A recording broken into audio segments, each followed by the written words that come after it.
Bismillahirrahmanirrahim. Assalamualaikum warahmatullahi wabarakatuh. Waalaikumsalam warahmatullahi wabarakatuh.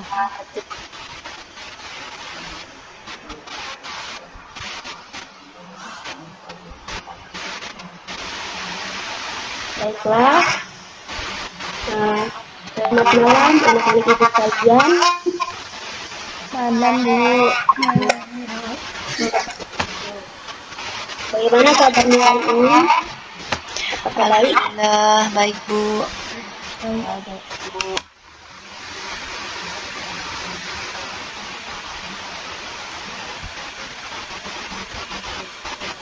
Oke, sebelum kita memulai pembelajaran pada malam hari ini, sebelumnya Ibu mohon maaf pada kalian semua karena jam mata pelajarannya Ibu ganti di malam hari.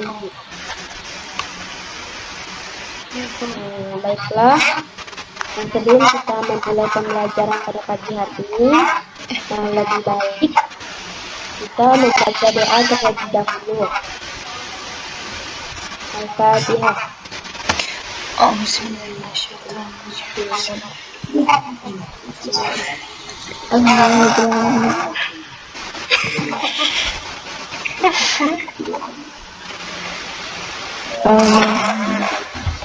Amin.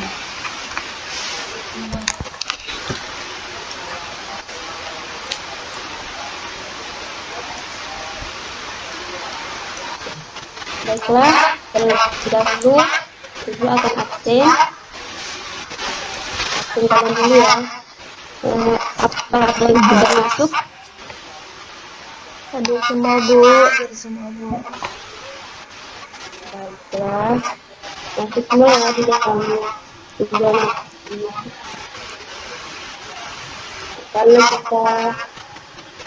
Kalau kita belajar melalui online mungkin agak susah cara penyampaiannya atau terkendala original, tapi nggak apa-apa.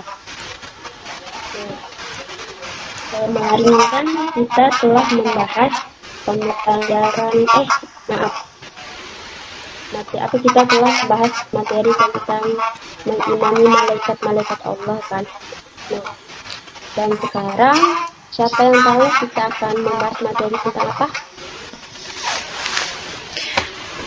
Mengimani kitab-kitab Allah, Bu. Minta maaf, Bu. Bagus. Terima kasih karena telah mengisi pembelajaran ini.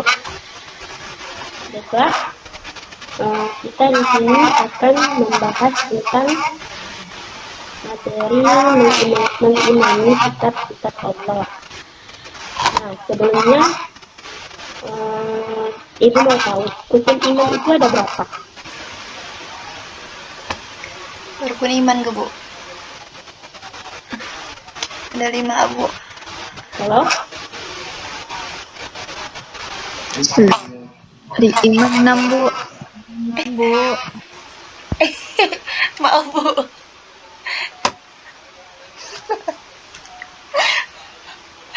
Rukun iman. Halo, Bu.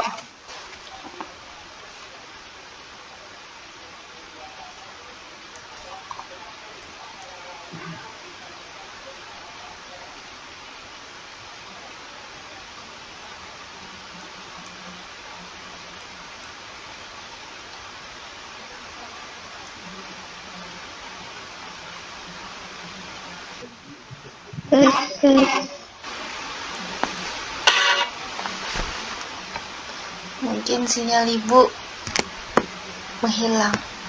Sabar ya, teman-teman. Halo?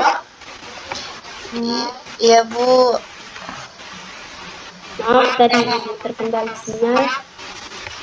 Nah, baik, kita akan melanjutkan pembahasan tadi. Nah, di sini Ibu akan bertanya kepada kalian, rukun iman di sini ada berapa? Siapa yang tahu? Ada 6, Bu. Coba disebutkan salah satunya.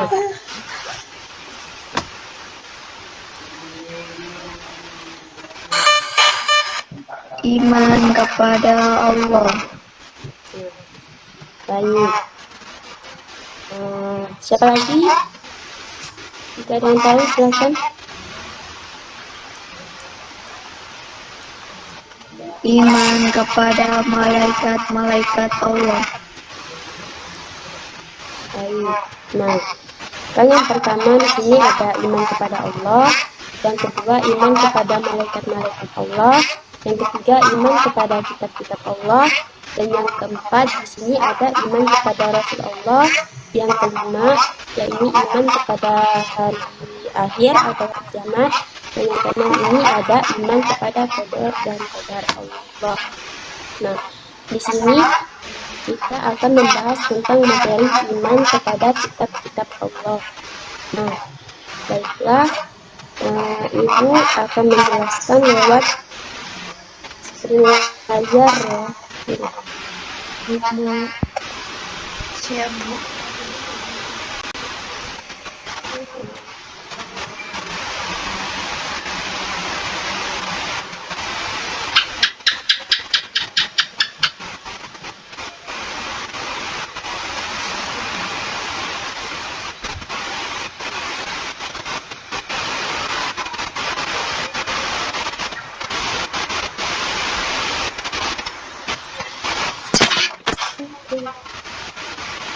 Kelihatan kan? Kelihatan Ibu. Nah, baik. Nah, kitab Allah ini di dalam Al-Quran disebutkan terdapat 4 buah kitab Allah, yaitu yang pertama ada kitab Taurat yang dituliskan kepada Nabi Musa, dan yang kedua yaitu ada kitab Zabur yang diturunkan kepada Nabi Daud. Yang ketiga di sini ada kitab Injil yang diturunkan kepada Nabi Isa alaihissalam. Dan yang keempat yaitu ada kitab Al-Quran yang diturunkan kepada Nabi Muhammad SAW. Nah, oleh karena itu kita harus beriman kepada kitab-kitab Allah tersebut. Nah, pengertian iman kepada kitab-kitab Allah ini yaitu bahwa kita itu berarti harus percaya dan juga meyakini dengan sepenuh hati bahwa Allah Subhanahu wa Ta'ala telah menurunkan kitab-kitabnya kepada para rasulnya. Ajaran yang terdapat di dalam kitab tersebut disampaikan kepada umat manusia sebagai pedoman hidup agar dapat meraih kebahagiaan di dunia dan juga di akhirat. Dan diturunkannya kitab-kitab Allah ini juga merupakan suatu anugerah bagi manusia. Mengapa demikian? Ya, karena manusia dikaruniai akal dan juga pikiran, sehingga dapat mengkaji ilmu pengetahuan yang ada di dalamnya. Nah, kitab-kitab Allah ini juga dapat memberi jalan keluar terhadap setiap masalah dan juga kesulitan yang dihadapi oleh manusia. Dan dengan adanya kitab-kitab Allah ini, manusia dapat membedakan mana yang benar atau hak dan mana yang salah atau batil, mana yang bermanfaat dan juga mana yang mengandung mudarat. Nah, di sini Ibu akan menjelaskan tentang kitab Taurat. Kitab Taurat ini diturunkan pada abad ke-12 sebelum Masehi. Kitab Taurat diwahyukan kepada Nabi Musa alaihissalam pada abad ke-12 sebelum Masehi. Nama Taurat ini berarti hukum atau syariat. Pada saat itu, Nabi Musa alaihissalam diutus oleh Allah Subhanahu wa Ta'ala untuk berdakwah kepada bangsa Bani Israel. Oleh karena itu, tepat sekali jika kita meyakini bahwa kitab Taurat diperuntukkan dan petunjuk hidup bagi kaum Bani Israel saat itu.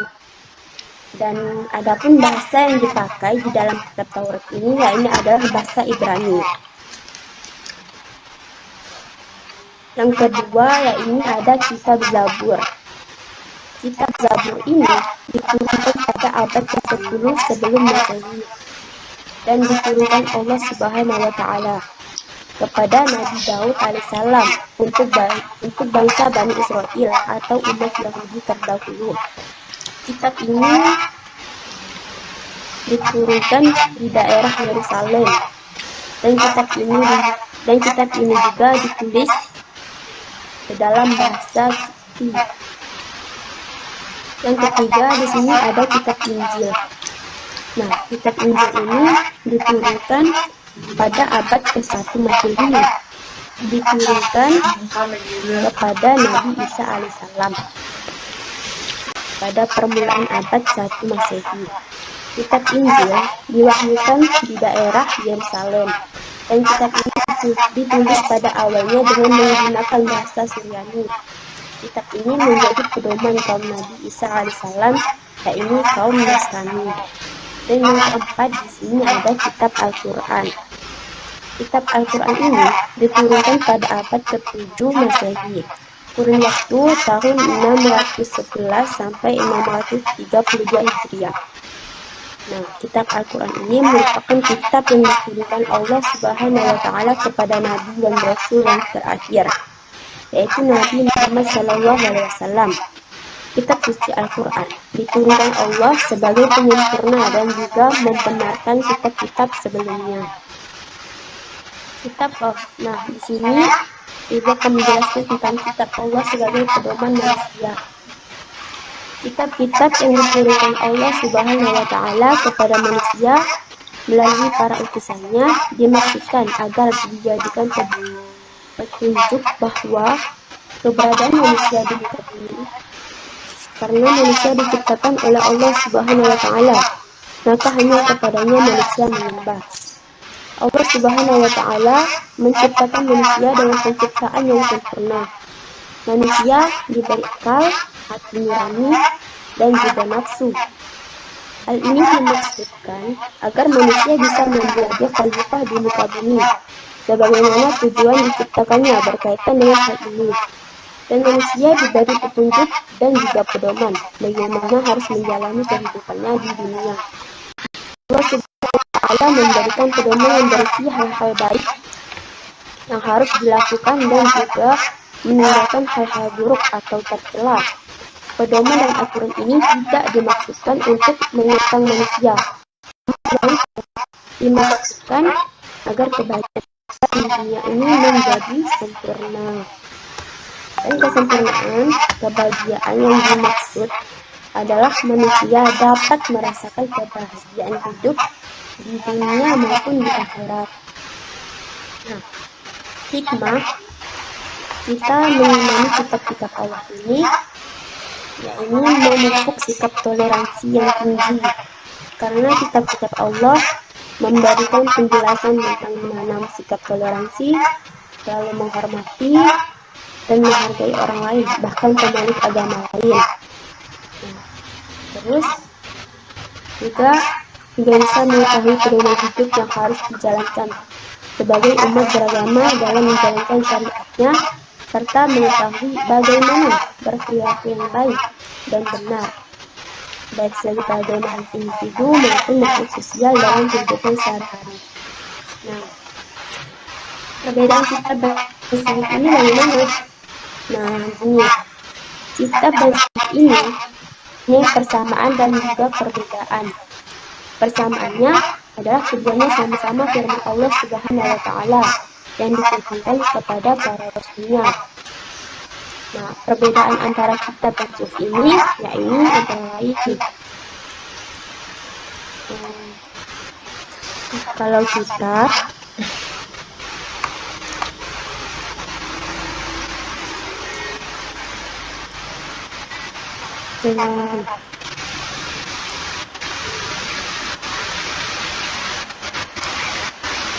isi kitab, kalau kitab ini isinya lebih lengkap daripada isi suhuf, dan bentuk dari kitab sudah dibukukan, sedangkan suhuf masih berbentuk lembaran-lembaran yang terpisah. dan kita biasanya berlaku lebih lama daripada suhuf. Nah, suhuf itu apa? Suhuf itu, ya ini lembaran-lembaran terpisah. Dan secara rinci, para nabi dan rasul yang menerima suhuf dari Allah Subhanahu wa taala adalah yang pertama Nabi Ibrahim menerima 10 suhuf atau menerima 10 lembaran, dan Nabi Musa menerima 10 suhuf juga, yaitu 10 lembaran. Nah, baiklah, sekian dari materi yang Ibu sampaikan. Dan sekarang Ibu akan membentuk kalian saja membentuk kelompoknya. Setelah itu nanti kalian presentasi ya, kayak model membuat pertanyaan, membuat kelompok terlebih dahulu, dibentuk kelompoknya. Setelah itu membuat pertanyaan atau menyiapkan pertanyaan. Nah, jika sudah, nanti pertanyaannya akan dilakukan oleh kalian. Setelah itu kelompok kedua atau kelompok D yang nantinya harus menjawab pertanyaan dari kelompok yang bertanya tadi. Nah, ini tentang materi yang terkait yang tadi telah Ibu jelaskan. Nah, ini materi tentang mengimani kitab-kitab Allah. Nah, baiklah, Ibu persilahkan kepada kalian untuk menyiapkan pertanyaan dan juga membuat pertanyaan dan juga menyiapkan jawabannya. Kepada anak-anak Ibu sekalian, Ibu persilahkan. Baik, Bu.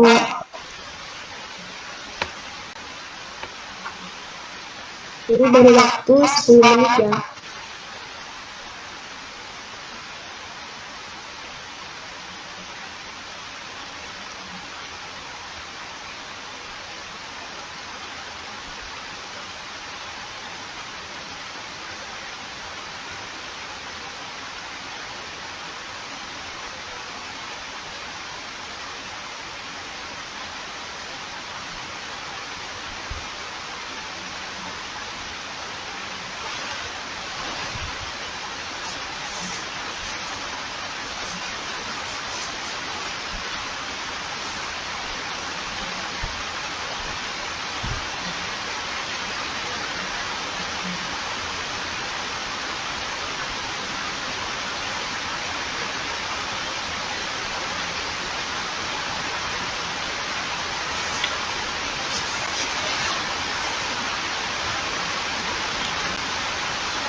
Baik, apakah diskusinya sudah? Sudah, Bu. Baiklah, yang kelompok A siapa? Yang kelompok pertama? Kelompok Siti pertama. sama Agustina. Siti dan Agustina. Baiklah, kepada Siti dan Agustina dipersilakan untuk membacakan pertanyaannya. Dan kelompok B, Ibu persilakan untuk menyiapkan jawabannya juga. Baik, Bu. Baik, Bu. Ayo. Bentar ya, Bu. Baik, Bu. Kitab Al-Quran diturunkan. Mohon maaf untuk teman saya tercinta, saudari Siti Nurhalizah. Apakah pertanyaannya bisa diulang? Soalnya tadi tidak terlalu didengar. Baik. Sejak kapan kitab Al-Quran diturunkan?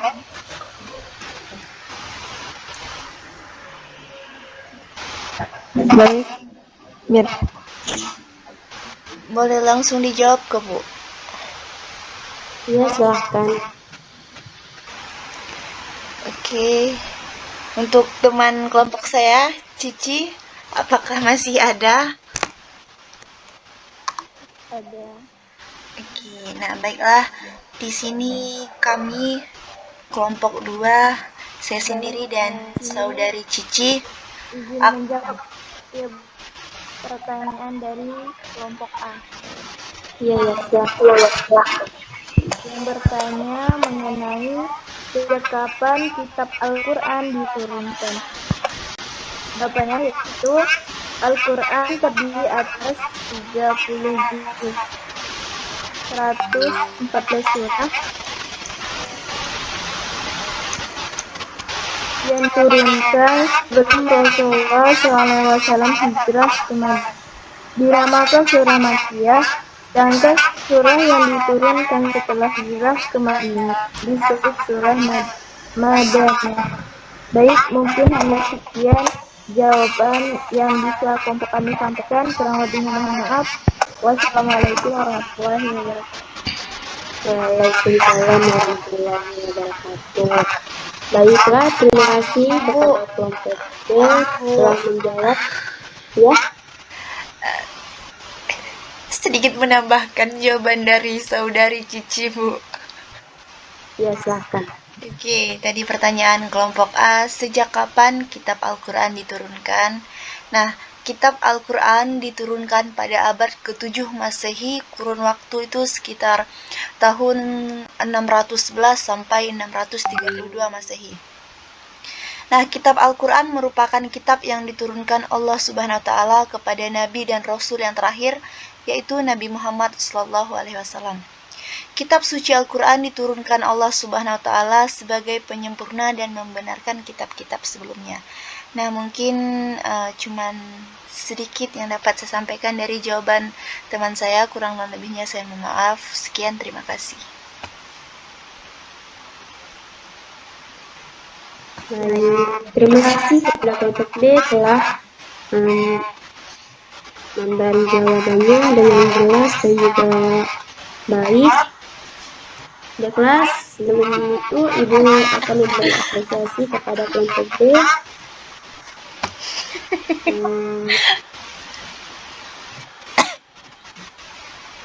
Terima kasih. Dan sekarang silakan untuk pertanyaan dalam bergantian.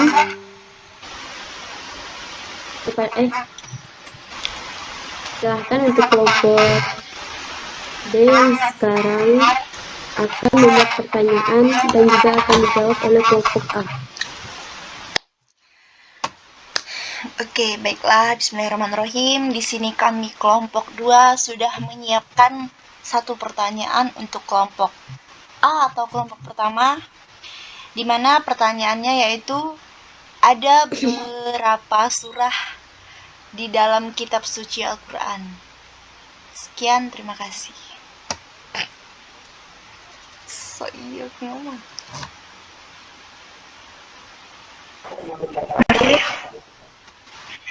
Boleh langsung jawab kan? Ya, silakan jika sudah memiliki jawabannya. Baik.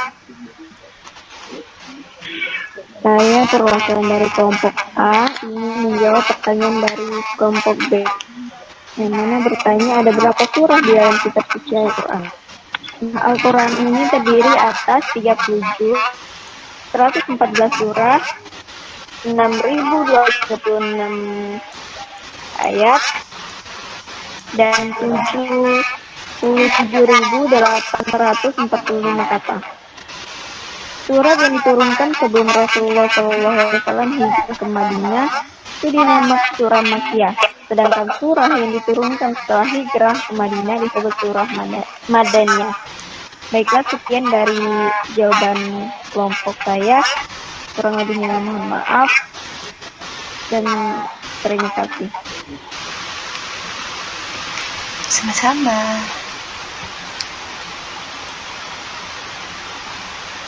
Baik, terima kasih kepada anak-anak sekalian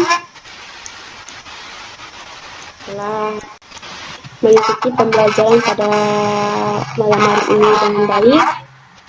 Nah, Ibu akan menjelaskan sedikit.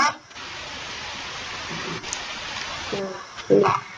Sekarang kan kalian tentunya menjadi semakin tahu bahwa Allah menurunkan wahyu dan kitab-kitab itu dengan maksud agar hambanya menjadi terarah.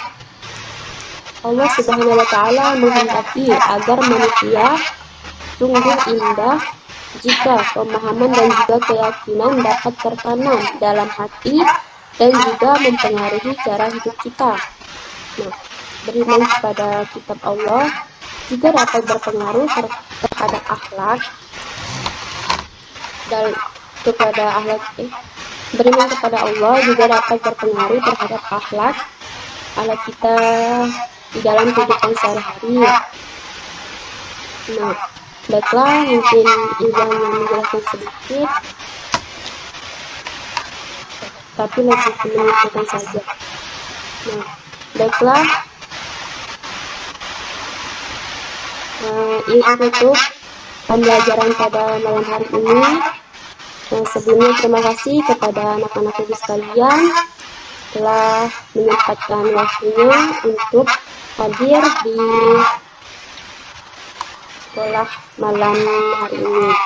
Nah, baiklah, sebelum kita menutup pembelajaran pada malam hari ini, kita menutup dengan membaca hamdalah bersama. Alhamdulillahirobbilalamin. Kurang dan lebihnya itu mohon maaf. Assalamualaikum warahmatullahi wabarakatuh. Waalaikumsalam warahmatullahi wabarakatuh. Terima kasih,